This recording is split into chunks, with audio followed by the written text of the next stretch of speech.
What's up, guys? Welcome to Love in the Time of Corona, episode 6, where I try to find love amidst a pandemic. And guys, it only took 6 episodes, but I finally did it. I finally found love. And in this episode, I'm going to show you how I did it by sharing with you my story of dating and singleness in the big city, because I think it's a good one, and I think it might help some people out there to listen. So sit back, relax, and don't forget to stay till the end to see my heart throb.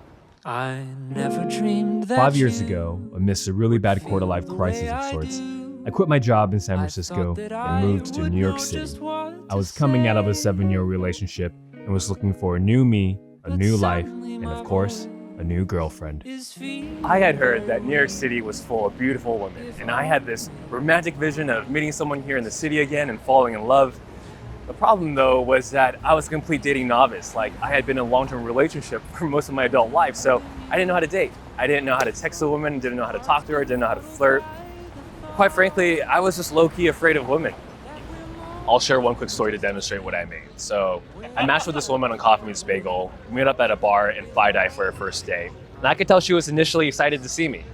Initially, because as the date progressed, I just slowly unraveled. Like, she was this cool, confident, up-and-coming lawyer who worked for the district attorney's office or was the district attorney or something. And I was just a guy who recently moved to the city and had no idea what he was doing with his life. I remember just feeling so small and insecure around her that I struggled to even get the bartender's attention to order drinks. It was bad.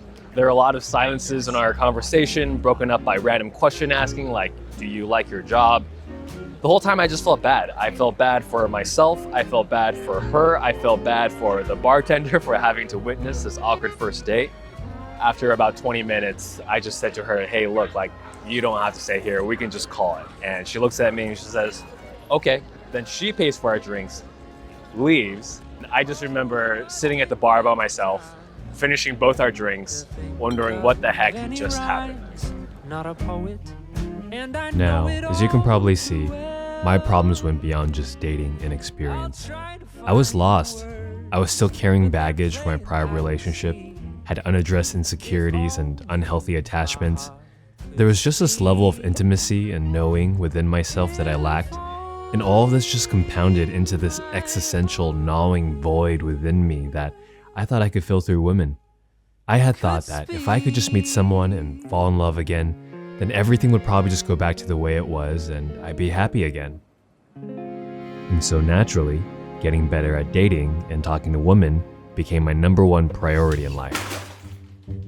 I read articles and books, I listened to podcasts, watched YouTube videos. I even took improv classes and hired dating coaches to help me unlock my inner Casanova. I spent hours every week roaming the streets of New York looking for women to talk to, with my desire for romance just barely outweighing my fear. There were a lot of, oh, where did you get that? type questions, a lot of commenting on people's dogs, and a lot of interactions that just didn't really go anywhere. I struggled to keep conversations going, constantly running out of things to say. I struggled with nerves, struggled to be vulnerable and actually show interest in a woman. Rejections were painful, awkward situations uncomfortable, but being ignored was, well, the most soul-crushing of all. But I kept pushing, kept putting myself out there, and slowly but surely, I started to get better. I started learning that one of the best ways to strike up a conversation with a stranger is to pretend like you already know them. My conversations got better as I learned to listen better, be more curious, and more unabashedly myself. I kind of learned how to be funny or comedic, I'm not really sure, but I think the improv classes were paying off. And sooner or later, whether it was through sheer persistence or an actual increase in skill, I started to get numbers, and those numbers started turning into dates.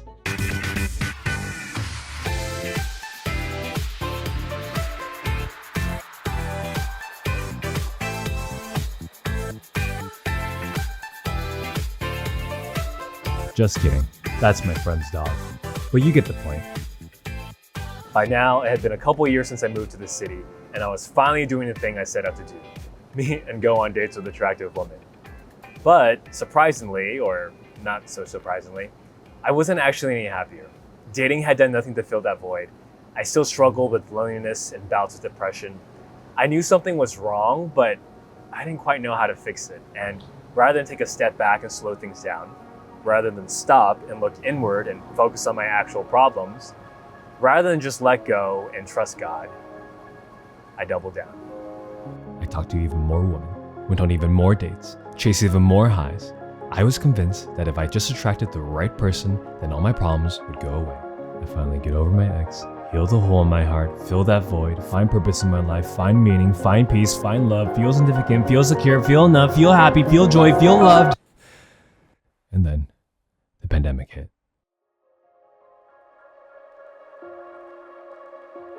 Suddenly, there were no more women on the street. Nobody was out, nothing was open, and I was basically stuck in or around my apartment all the time. What did you do during the pandemic? Had a mental breakdown, Nice. like a lot of people I know. Yeah. I had to learn how to sit with pain. For me, the pandemic was the start of a couple things. The first of which was actually this YouTube channel. Your romantic relationship mirrors your relationship with yourself. So there was something that I wasn't emotionally available to myself, and so I was. The second was learning to be with myself in a way I never had before. And I knew I needed help. You still have a long way to go to cleanse that impurity so that you have built up as a pre-programmed thing in the mind. When you're grown up in all those years. I began working with a therapist and a life coach. I joined support groups and found accountability partners. I learned to be more open and vulnerable with my closest friends and family, sharing things I never thought I would ever share. I was extremely overweight as a kid. I was like 300 pounds when I graduated high school.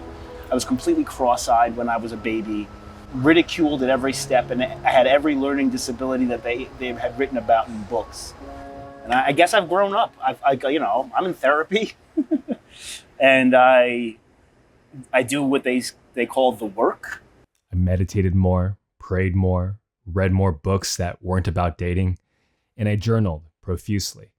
Journaling helped me organize the cacophony of thoughts running amok in my head, and also served as a source of record that I could look back on to see my progress, observe patterns, and look for clues to help me better understand myself.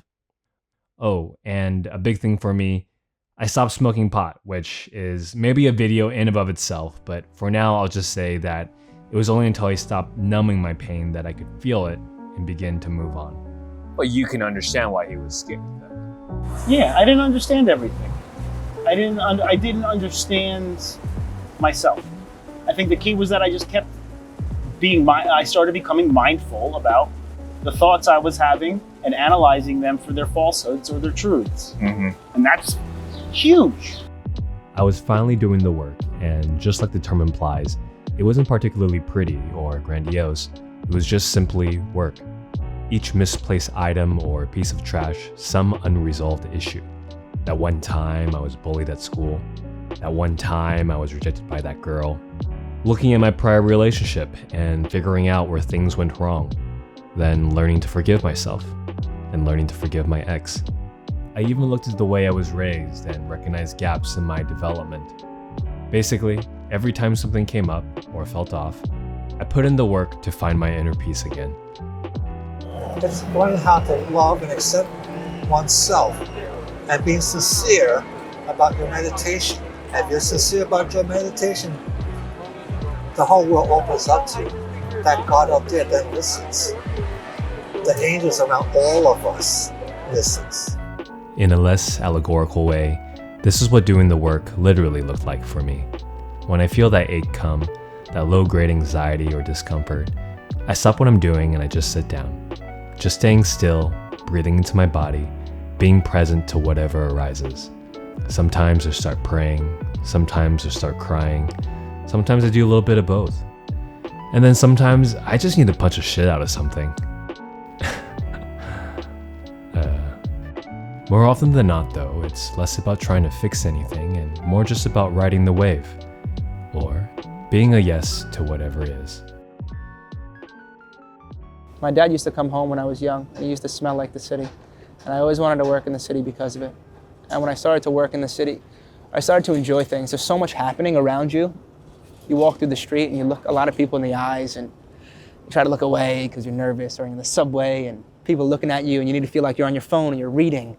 And I think just being able to accept that so much is going on, that don't shy away from it. Don't put your head down. Just be in the moment. If someone looks at you, just look and smile. The more I dove into myself, the more doors I opened and stones I turned over, well, a funny thing happened.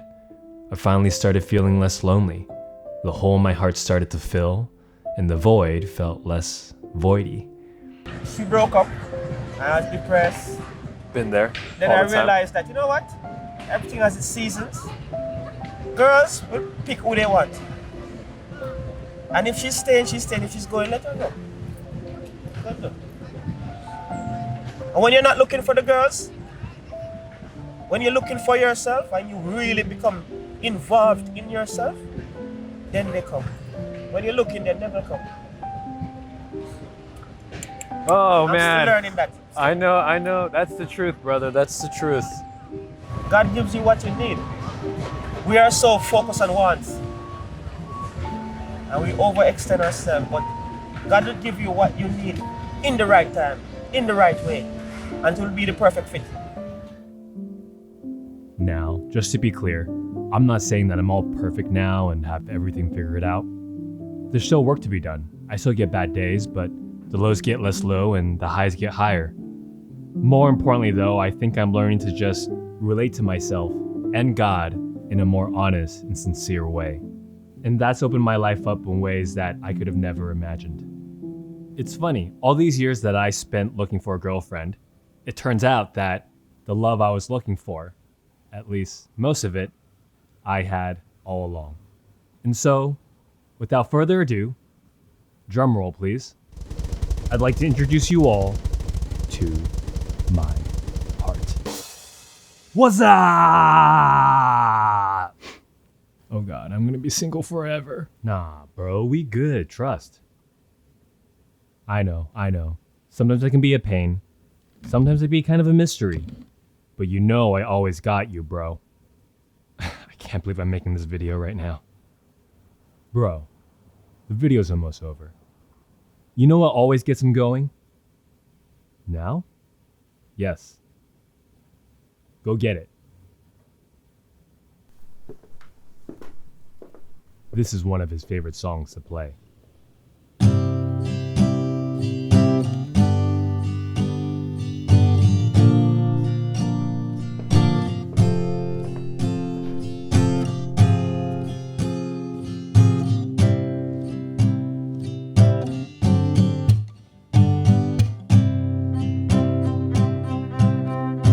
When the rain is blowing in your face and the whole world is on your gaze, I could offer you a warm embrace to make you feel my love. When evening shadows and the stars appear and there is no one there to dry your tears, I could hold you for a million years to make you feel my love. I know you haven't made your mind up yet, but I would never do you wrong. I've known it from the moment that we met, no doubt in my mind where you belong.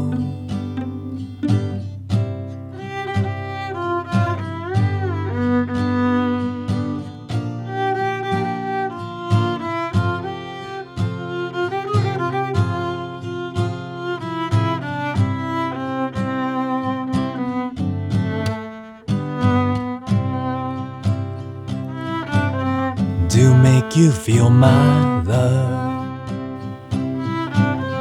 to make you feel my love.